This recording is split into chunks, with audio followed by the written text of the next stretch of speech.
Data science. Last few ഇയേഴ്സായിട്ട് നമ്മൾ നിരന്തരം കേട്ടുകൊണ്ടിരിക്കുന്ന ഒരു ടേമാണ് ഡാറ്റ സയൻസ്. ഈ വീഡിയോയിൽ എക്സ്പ്ലെയിൻ ചെയ്യാൻ പോകുന്നത് എന്താണ് ഡാറ്റ സയൻസ്, അതുപോലെ തന്നെ എന്താണ് ഡാറ്റ അനാലിറ്റിക്സ്, ഇതിൻ്റെ അപ്ലിക്കേഷൻസ്, അതുപോലെ തന്നെ എന്താണ് ഒരു ഡാറ്റ സയൻസ് പ്രോസസ്സ് എന്നൊക്കെയാണ് ഈ വീഡിയോയിൽ എക്സ്പ്ലെയിൻ ചെയ്യാൻ ഉദ്ദേശിക്കുന്നത്. ആദ്യം നമ്മൾ എന്താണ് ഡാറ്റ എന്ന് മനസ്സിലാക്കണം. ഡാറ്റയെക്കുറിച്ച് ഡീറ്റെയിൽ ആയി പറയുന്ന ഒരു വീഡിയോ നമ്മൾ ഓൾറെഡി ക്രിയേറ്റ് ചെയ്തിട്ടുണ്ട്. നമ്മുടെ പ്ലേലിസ്റ്റിൽ പോയാൽ അത് കിട്ടും. അതിൻ്റെ ലിങ്ക് നമ്മുടെ ഐ ബട്ടണിൽ കൊടുത്തിട്ടുണ്ട്, അത് ക്ലിക്ക് ചെയ്താലും മതി. ഡാറ്റ എന്ന് പറഞ്ഞാൽ ഇൻഫോർമേഷനെയാണല്ലോ നമ്മൾ ഡാറ്റ എന്ന് പറയുന്നത്. എനി ഇൻഫോർമേഷൻ, മീനിങ്ങുള്ള എല്ലാ ഇൻഫോർമേഷനെയും നമുക്ക് ഡാറ്റ എന്ന് പറയാം. ഡാറ്റ അനാലിറ്റിക്സ് പേര് പോലെ തന്നെ ഡാറ്റയെ അനലൈസ് ചെയ്യുന്നതിനെയാണ് ഡാറ്റ അനാലിറ്റിക്സ് എന്ന് പറയുന്നത്. മനസ്സിലാവുന്നുണ്ടോ? അഞ്ജലിക്ക് മനസ്സിലാവുന്നുണ്ടോ? എല്ലാവരോടും കൂടിയാണ്. ആർക്കെങ്കിലും മനസ്സിലായില്ലെങ്കിൽ പറയണം. ഓക്കെ. നിങ്ങൾ ഓൺലൈനിൽ എന്താണ് ഡാറ്റ സയൻസ് എന്ന് സെർച്ച് ചെയ്താൽ നിങ്ങൾക്ക് ഡിഫറെൻറ്റ് ഡെഫിനിഷൻസ് കിട്ടും. Like data science is the process of extracting insights from data, or data science is a method of predicting future by analysing existing data. ഇങ്ങനെ ഒരുപാട് ഡെഫിനിഷൻസ് നമുക്ക് കിട്ടും. സിമ്പിൾ, വളരെ സിമ്പിളാണ്. പവർഫുൾ, ഭയങ്കര പവർഫുള്ളാണ്. Data science is the field of using data to solve a problem. നമ്മൾ data use ചെയ്തുകൊണ്ട് പ്രോബ്ലം സോൾവ് ചെയ്യുന്ന ഫീൽഡിനെയാണ് നമ്മൾ ഡാറ്റ സയൻസ് എന്ന് പറയുന്നത്. Problems like how to grow a business, or how to sell a product, or how to increase your revenue, or how to recommend products, or how to recommend movies, or how to minimise the cost of a company. ഇങ്ങനെ ഒരുപാട് പ്രോബ്ലംസിനുള്ള solution നമുക്ക് data use ചെയ്തുകൊണ്ട് കണ്ടെത്താൻ പറ്റും. The ultimate goal of data science is to help you to take better decision.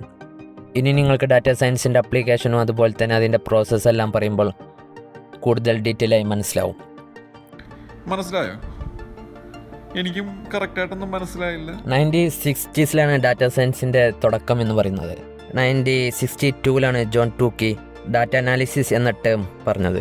അതാണ് ഇന്നത്തെ modern data science. 1974 data science എന്ന term ആദ്യമായി പറയുന്നത്. ഇന്ന് ഡാറ്റ സയൻസ് ഇത്രയും പോപ്പുലർ ആകാൻ കാരണം the accelerating volume of data sources has made data science is one of the fastest growing field across every industry. ഇന്ന് ഡാറ്റ വളരെയധികം പവർഫുള്ളായ ഒരു വീപ്പണായി മാറിയിട്ടുണ്ട്. ഏറ്റവും കൂടുതൽ ഡാറ്റ ഉള്ളവരാണ് ഇന്ന് മോസ്റ്റ് പവർഫുൾ. ഇനി ഡാറ്റ സയൻസിൻ്റെ അപ്ലിക്കേഷൻസിനെ കുറിച്ച് പറയുകയാണെങ്കിൽ every economic and non economic സെക്ടേഴ്സിലും ഡാറ്റ സയൻസ് യൂസ് ചെയ്യുന്നുണ്ട്. For example, search engines. The most useful application of data science is search engines. നമുക്കറിയാം, നമ്മൾ മോസ്റ്റ്ലി യൂസ് ചെയ്യുന്നത് ഗൂഗിൾ ആയിരിക്കാം, അതുപോലെ തന്നെ യാഹൂ, സഫാരി, മൊസില്ല ഫയർഫോക്സ്. ഇതിലെല്ലാം സെർച്ച് ഫാസ്റ്റർ ആക്കാൻ വേണ്ടിയിട്ട് ഡാറ്റ സയൻസ് യൂസ് ചെയ്യുന്നുണ്ട്. നമ്മൾ ഗൂഗിളിൽ ഇപ്പോൾ എന്തെങ്കിലും സെർച്ച് ചെയ്യുമ്പോൾ അതിൻ്റെ അടിയിൽ വേർഡ്സ് സജസ്റ്റ് ചെയ്ത് തരും. ഫോർ എക്സാമ്പിൾ, നിങ്ങൾ CIL എന്ന് ടൈപ്പ് ചെയ്താൽ അതിനടിയിൽ കാലിക്കറ്റ് യൂണിവേഴ്സിറ്റി എന്നൊക്കെ സജഷൻ തരും. ഇതൊരു ഡാറ്റ സയൻസ് ആണ്. കാരണം നമ്മുടെ ഏരിയയിൽ ഏറ്റവും കൂടുതൽ ആൾക്കാർ സെർച്ച് ചെയ്ത ടൈമായിരിക്കും അവർ സജസ്റ്റ് ചെയ്യുക. നിങ്ങൾ അമേരിക്കയിൽ നിന്നാണ് CIL എന്ന് സെർച്ച് ചെയ്താൽ അവിടെ കാലിക്കറ്റ് യൂണിവേഴ്സിറ്റി ആയിരിക്കില്ല വരിക, അവിടെ കാലിഫോർണിയ ഒക്കെ ആയിരിക്കും വരിക. ഇത് ഡാറ്റ സയൻസ് യൂസ് ചെയ്തുകൊണ്ടാണ് അവർ ചെയ്യുന്നത്. അതുപോലെ തന്നെ നിങ്ങൾ എന്തെങ്കിലും സെർച്ച് ചെയ്താൽ ഒരുപാട് വെബ്സൈറ്റ്സ് വരും. അതിൽ ഏറ്റവും കൂടുതൽ ആളുകൾ വിസിറ്റ് ചെയ്ത വെബ്സൈറ്റ്സ് ആയിരിക്കും അവർ ഏറ്റവും മുകളിൽ കാണിക്കുക. ഇതും ഡാറ്റ സയൻസിൻ്റെ ഒരു മെത്തേഡ് തന്നെയാണ്. അതുകൊണ്ട് തന്നെ സെർച്ച് എഞ്ചിൻസിൽ ഡാറ്റ സയൻസ് വളരെയധികം യൂസ് ചെയ്യുന്നുണ്ട്. അതുപോലെ തന്നെ വേറെ ട്രാൻസ്പോർട്ട് ഫീൽഡിൽ നമുക്കറിയാലോ, ടെസ്ലയെല്ലാം ഡ്രൈവർലെസ് കാർസ് ഡെവലപ്പ് ചെയ്തു. ഇതൊരു ഡാറ്റ സയൻസ് ആണ് ഇതിൻ്റെ പിന്നിലും. കാറുകളിലെല്ലാം തന്നെ ഡാറ്റ വെച്ച് ഓൾറെഡി ട്രെയിൻ ചെയ്തിട്ടുണ്ട്. അതുപോലെ തന്നെ ഇതിൻ്റെ സെൻസറുകളിലൂടെയും ക്യാമറകളിലൂടെയും റിയൽ ടൈം ഡാറ്റ കളക്ട് ചെയ്യുന്നുണ്ട്. അതിൻ്റെ അടിസ്ഥാനത്തിലാണ് ഈ കാറുകൾ പോകുന്നത്. ഓരോ റോട്ടിലും എത്ര സ്പീഡിൽ പോകണമെന്നെല്ലാം ട്രെയിനഡ് ആണ് ഈ കാറുകളിൽ. അതുപോലെ തന്നെ എയറോപ്ലെയിൻ ഡിലേ എല്ലാം ഡാറ്റ സയൻസ് മെത്തേഡ് വെച്ചുകൊണ്ടാണ് പ്രഡിക്റ്റ് ചെയ്യുന്നത്. ഇൻ ഫിനാൻസിൽ പറയുകയാണെങ്കിൽ data science plays a key role in financial industries. Stock മാർക്കറ്റിൽ സ്റ്റോക്കിൻ്റെ പാസ്റ്റ് ബിഹേവിയർ വെച്ചുകൊണ്ട് നമുക്ക് അതിൻ്റെ ഫ്യൂച്ചർ സ്റ്റോക്ക് പ്രൈസ് പ്രഡിക്റ്റ് ചെയ്യാൻ സാധിക്കും.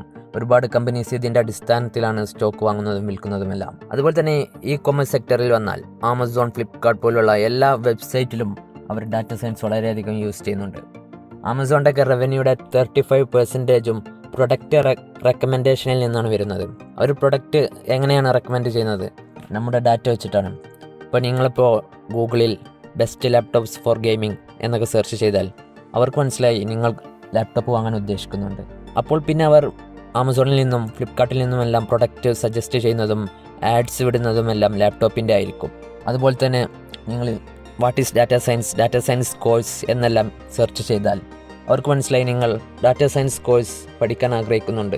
സോ അവർ സോഷ്യൽ മീഡിയകളിലും അതുപോലെ തന്നെ ഗൂഗിൾ ആഡ്സിലുമെല്ലാം നിങ്ങൾക്ക് റെക്കമെൻഡ് ചെയ്യുന്ന ആഡ്സ് ഡാറ്റാ സയൻസ് ഇൻസ്റ്റിറ്റ്യൂട്ടുകളുടെയും കോഴ്സുകളുടെയും ആയിരിക്കും. ഇതെല്ലാം ഡാറ്റാ സയൻസ് മെത്തേഡ്സ് യൂസ് ചെയ്തുകൊണ്ടാണ്. നമുക്കറിയാലോ, നെറ്റ്ഫ്ലിക്സിലെല്ലാം മൂവീസ് ഓരോ യൂസേഴ്സിൻ്റെയും നെറ്റ്ഫ്ലിക്സ് ഗാലറി ഡിഫറെൻ്റ് ആയിരിക്കും. ഓരോരുത്തർക്കും അവർ കണ്ട മൂവീസിൻ്റെ അടിസ്ഥാനത്തിലായിരിക്കും റെക്കമെൻഡ് ചെയ്യുക. നിങ്ങളൊരു കോമഡി മൂവി കണ്ടു കഴിഞ്ഞാൽ അവർക്ക് മനസ്സിലാവും നിങ്ങളൊരു കോമഡിയെ ഇഷ്ടപ്പെടുന്ന ഒരാളാണ്. നിങ്ങൾക്ക് റെക്കമെൻഡ് ചെയ്യുക കോമഡി മൂവീസ് ആയിരിക്കും. അല്ലെങ്കിൽ നിങ്ങൾ ഏത് ലാംഗ്വേജ് മൂവീസാണോ കാണുന്നത് അതായിരിക്കും അവർ റെക്കമെൻഡ് ചെയ്യുക. അതുപോലെ തന്നെ മ്യൂസിക് പ്ലേലിസ്റ്റുകളും സ്പോട്ടിഫൈയിലൊക്കെ നിങ്ങളൊരു പാട്ട് കേട്ടാൽ ആ ഗായകൻ്റെ വേറൊരു പാട്ട് നിങ്ങൾക്ക് അവർ സജസ്റ്റ് ചെയ്യും, അല്ലെങ്കിൽ ആ ലാംഗ്വേജിൽ വേറൊരു സോങ് നിങ്ങൾക്ക് സജസ്റ്റ് ചെയ്യും. ഇതെല്ലാം ഡാറ്റാ സയൻസ് യൂസ് ചെയ്തുകൊണ്ടാണ് അവർ ചെയ്യുന്നത്. അതുപോലെ തന്നെ ഹെൽത്ത് കെയറിൽ data science act as a boon. Tumour detect ചെയ്യാനും അതുപോലെ തന്നെ drug discoveries, medical image analysis, അങ്ങനെ ഒരുപാട് കാര്യങ്ങൾക്ക് ഡാറ്റാ സയൻസ് യൂസ് ചെയ്യുന്നുണ്ട്. അതുപോലെ തന്നെ നമുക്കറിയാം, നമ്മൾ കോവിഡ് വന്ന ടൈമിൽ കോവിഡിനുള്ള വാക്സിൻ നമ്മൾ ഡാറ്റാ സയൻസ് ഉണ്ടായതുകൊണ്ടാണ് നമുക്ക് എത്രയും പെട്ടെന്ന് കണ്ടെത്താൻ സാധിച്ചത്. കോവിഡിന് ഒരുപാട് വാക്സിൻസ് ഇറങ്ങിയെങ്കിൽ അതിൽ ഏത് വാക്സിനാണ് ഹ്യൂമൻ ബോഡിയിൽ പെട്ടെന്ന് റിസൾട്ട് ഉണ്ടാക്കുന്നതെന്ന് അവർ ഡാറ്റാ സയൻസ് യൂസ് ചെയ്തുകൊണ്ടാണ് കണ്ടെത്തിയത്. അതിൻ്റെ അടിസ്ഥാനത്തിലാണ് അവർ ആ വാക്സിൻ സജസ്റ്റ് ചെയ്യുന്നത്. അതുകൊണ്ട് തന്നെ ഹെൽത്ത് കെയറിൽ ഡാറ്റാ സയൻസ് വളരെയധികം യൂസ്ഫുൾ ആണ്. മെഡിസിൻസ് എല്ലാം ഡാറ്റാ സയൻസ് യൂസ് ചെയ്തുകൊണ്ടാണ് ആളുകൾ റെക്കമെൻഡ് ചെയ്യുന്നത്. അതുപോലെ തന്നെ ഗെയിമിങ്ങിലും ഡാറ്റാ സയൻസ് വളരെയധികം യൂസ് ചെയ്യുന്നുണ്ട്. പലപ്പോഴും നമ്മൾ കമ്പ്യൂട്ടറിനായിട്ട് കളിക്കാറുണ്ട്. സ്പോർട്സിലെല്ലാം ഡാറ്റാ സയൻസ് കോൺസെപ്റ്റ്സ് ആണ് യൂസ് ചെയ്തിരിക്കുന്നത്. ഇന്ന് ഈ കാലത്ത് ഡാറ്റാ സയൻസ് യൂസ് ചെയ്യാതെ മുന്നോട്ട് പോകാൻ പറ്റില്ലാത്തൊരു കണ്ടീഷനാണ് ഇപ്പോൾ എല്ലാ ഫീൽഡിലും. അപ്പോൾ പറഞ്ഞു വരുന്നത് ഇന്ന് എല്ലാ ഇൻഡസ്ട്രിയിലും data science playing a key role. ഇനി എങ്ങനെയാണ് ഇത് നടക്കുന്നത്, എന്താണ് ഈ ഡാറ്റാ സയൻസ് പ്രോസസ്സ് എന്നാണ് നമ്മൾ മനസ്സിലാക്കാൻ പോകുന്നത്. ഡാറ്റാ സയൻസ് പ്രോസസ്സിൽ ഫസ്റ്റ് സ്റ്റെപ്പ് പറയുന്നത് അണ്ടർസ്റ്റാൻഡ് ദ പ്രോബ്ലം. എന്താണ് നമ്മുടെ പ്രോബ്ലം എന്ന് മനസ്സിലാക്കണം. ഫോർ എക്സാമ്പിൾ, ഇപ്പോൾ നിങ്ങളൊരു ഓൺലൈൻ സ്റ്റോർ നടത്തുന്നുണ്ടെങ്കിൽ നിങ്ങളുടെ പ്രോബ്ലം നിങ്ങൾ കസ്റ്റമേഴ്സിലേക്ക് നിങ്ങളുടെ പ്രൊഡക്റ്റ് എത്തുന്നില്ല എന്നതാണ്. കസ്റ്റമേഴ്സ് നിങ്ങളുടെ പ്രൊഡക്റ്റിനെ കുറിച്ച് അറിയുന്നില്ല എന്നതാണ്. അതാണ് നിങ്ങളുടെ problem. So second step collecting data എന്നതാണ്. നിങ്ങളുടെ കസ്റ്റമേഴ്സിൻ്റെ ഡാറ്റ കളക്ട് ചെയ്യണം. നിങ്ങൾക്ക് ഓർഡർ വന്ന കസ്റ്റമേഴ്സിൻ്റെ ഡീറ്റെയിൽസ്, അവർ വാങ്ങുന്ന ഐറ്റംസ്, അവരുടെ ലൊക്കേഷൻ, അവരുടെ ഫോൺ നമ്പർ, ഇതുപോലുള്ള ഡാറ്റാസൊക്കെ കളക്ട് ചെയ്യുക എന്നതാണ് second step. Third step data cleaning ആണ്. ഈ കളക്ട് ചെയ്ത ഡാറ്റയിൽ ഒരുപാട് ഡ്യൂപ്ലിക്കേറ്റ് ഡാറ്റാസ് ഉണ്ടായിരിക്കാം. ഫോർ എക്സാമ്പിൾ, നിങ്ങൾക്ക് ഇൻസ്റ്റാഗ്രാമിലൂടെ മെസ്സേജ് അയച്ചവരുണ്ടാവും, അതേ ആൾ തന്നെ മേ ബി വാട്സപ്പിലൂടെയും മെസ്സേജ് അയച്ചിട്ടുണ്ടാവും. അപ്പോൾ അവരുടെ രണ്ടുപേരുടെയും ഡാറ്റ നമ്മൾ കളക്ട് ചെയ്തിട്ടുണ്ടാവും. അത് രണ്ടും സെയിം ആയിരിക്കാം. അതിൽ നിന്നൊരു ഡാറ്റ നമുക്ക് ഡിലീറ്റ് വരും.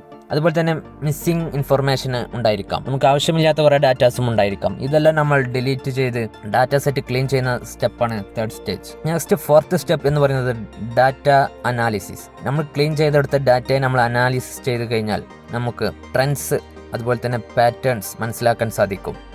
ഏത് കസ്റ്റമേഴ്സാണ് കൂടുതൽ വാങ്ങുന്നത്, ഏത് ലൊക്കേഷനിലുള്ള കസ്റ്റമേഴ്സാണ് കൂടുതൽ വാങ്ങുന്നത്, ഏത് ഐറ്റമാണ് കൂടുതൽ സെയിലിംഗ്, ഇതെല്ലാം നമുക്ക് ആ ട്രെൻഡ്സിൽ നിന്ന് മനസ്സിലാക്കാൻ സാധിക്കും. ഫിഫ്ത്ത് സ്റ്റെപ്പ് പറയുന്നത് ഡാറ്റ വിഷ്വലൈസേഷൻ ആണ്. നമ്മൾ അനലൈസ് ചെയ്ത ഡാറ്റ വിഷ്വലൈസ് ചെയ്യുക. ഗ്രാഫുകളായിട്ടും ചാർട്ടായിട്ടും എല്ലാം അതിനെ വിഷ്വലൈസ് ചെയ്യുമ്പോൾ നമുക്ക് കൂടുതൽ മനസ്സിലാകും. ഈ ഫിഫ്ത്ത് സ്റ്റേജുമാണ് ഒരു ഡാറ്റ അനാലിസ്റ്റിൻ്റെ വർക്കായി വരുന്നത്. നെക്സ്റ്റ് സ്റ്റേജാണ് മോഡൽ ബിൽഡിംഗ്.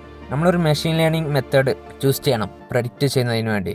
ഒരുപാട് മെഷീൻ ലേണിംഗ് മെത്തേഡ്സ് ഉണ്ട്. ഫോർ എക്സാമ്പിൾ, ഡിസിഷൻ ട്രീ, അതുപോലെ തന്നെ ക്ലസ്റ്ററിങ്, അങ്ങനെ ഒരുപാട് മെത്തേഡ്സ് ഉണ്ട്. ഇതിൽ നിന്ന് ഏറ്റവും സൂറ്റബിളായി ഒന്ന് ചൂസ് ചെയ്തുകൊണ്ട് നമ്മൾ പ്രഡിക്ഷൻ നടത്തണം. നെക്സ്റ്റ് സ്റ്റെപ്പാണ് മോഡൽ ഇവാലുവേഷൻ. അത് നമ്മൾ പ്രഡിക്റ്റ് ചെയ്ത വാല്യൂസ് റിയൽ വാല്യൂസുമായി എത്രത്തോളം ക്ലോസ് ആണ് എന്ന് നമ്മൾ ഇവാലുവേറ്റ് ചെയ്യുന്നതാണ് next step. Then model deployment ആണ്. നമ്മൾ ക്രിയേറ്റ് ചെയ്ത മോഡൽ നന്നായി പെർഫോം ചെയ്യുന്നുണ്ടെങ്കിൽ deploy it for practical use. ഇതാണ് ഒരു ഡാറ്റാ സയൻസ് പ്രോസസ്സിലെ പ്രധാന സ്റ്റെപ്പ്. ഇതിന്റെ അടിസ്ഥാനത്തിലാണ് ഒരു ഡാറ്റാ സയൻസ് പ്രൊജക്ട് വർക്ക് ചെയ്യുന്നത്. ഈ ഒരു പ്രൊജക്റ്റിൽ data analyst, data scientist, data engineers അങ്ങനെ ഒരുപാട് പേര് വർക്ക് ചെയ്യുന്നുണ്ടായിരിക്കാം. ഈ വീഡിയോ ഇവിടെ വെച്ച് അവസാനിപ്പിക്കുകയാണ്. ഈ വീഡിയോക്ക് ഒരു സെക്കൻഡ് പാർട്ട് നമ്മൾ ചെയ്യുന്നുണ്ട്.